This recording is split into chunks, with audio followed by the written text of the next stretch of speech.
here we go. In fact, you're going to get to see it now. So off the line, look, hooks it up. You know, not only is it a good reaction time, but it's great traction, and it's a good line. One wheel maybe over the inside, and that's it. Door shut, away you go. That is what I love about this, is that obviously it comes down to the driver on the line. Besides reaction time, getting that clutch control right, getting that immense power down, ensuring you've got maximum traction off the line.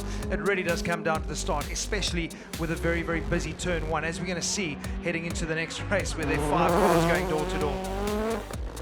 Kristoffersen with a very, very impressive run indeed. So equal in terms of lap times, pretty much over the standard laps. A few tenths to find on the Joker, but everyone's got to find a few tenths compared to Sebastian Loeb. He leads Q2 as we stand. Off the line, look, Schischrit gets it hooked up nicely, and in fact they were pretty equal till I would have said they got up in the 3rd or 4th gear. The initial start was similar, but he had the better drive going through the box. So yeah, really, really good start. But that, like I said, de Moustier not being there gave him the space to come from the outside and shut that door. But have a look there. Oh, look at that! In fact, that was Ericsson tapping the wall, wasn't it? And now we know why Larson. Oh, that's why Ericsson went there. Why Larson went for that Joker so early, because he was also way back. Round the right-hander. This was the very end of that run. Yeah, good job by Schischrit.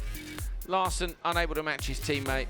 So it's Gulan Schischrit in the Pro Drive built Renault Megane for GCK. Yeah, Matthias saying the first couple of corners are crucial to a good time, and obviously you don't want to lose too much time with a bit of a squabble going on. He got a good start there, did he? A little tiny bit of contact before he got released. Bit of dirt on the inside.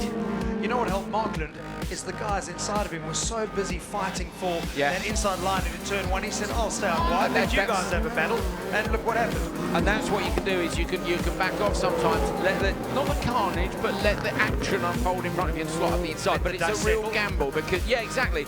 But it is a real gamble because you don't know. You know, if it doesn't unfold on the inside in front of you, you don't get that advantage. You go, well, hang on, I've just given up a chance at P2 for P5. Sometimes it works out and you're like, hey, happy days, I'm right up at the front. But no such problems for Ekstrom. He was right up at the front anyway, hammering in the good lap times, and he was there. Look how close the merge was between Kevin Hansen and Anton Markland. Markland doing a fantastic job in the GCK machine, but Ekstrom takes it, not quite as fast as Johan Kristoffersen.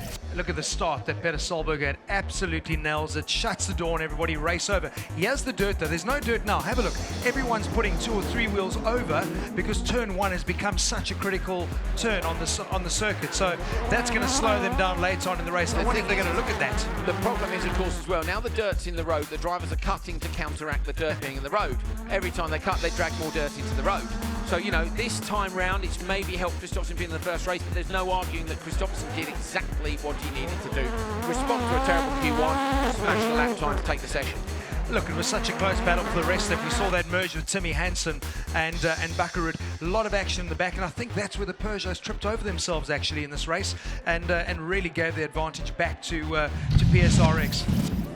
Here we are then, the standings after Q2. Sebastian Loeb, the overnight top qualifier, having won Q1, not quite so good in Q2, but it is Loeb who is the overnight TQ from Peter Solberg and Timmy Hansen. So despite the fact the Peugeots didn't have quite such a good Q2, they're right up there. Look, 2 out of the 3 spaces overnight. Peter Solberg P2, Bakkerud P4, Ekstrom P5. Those two, remember, fighting it out for second in the standings. At the minute advantage Bakkerud. It's a tiny advantage. Ekstrom's a few points ahead in the standings. Kristoffersen P16 to P6 with the win in Q2. Kevin Hansen and Janis Baumann is 7th and 8th.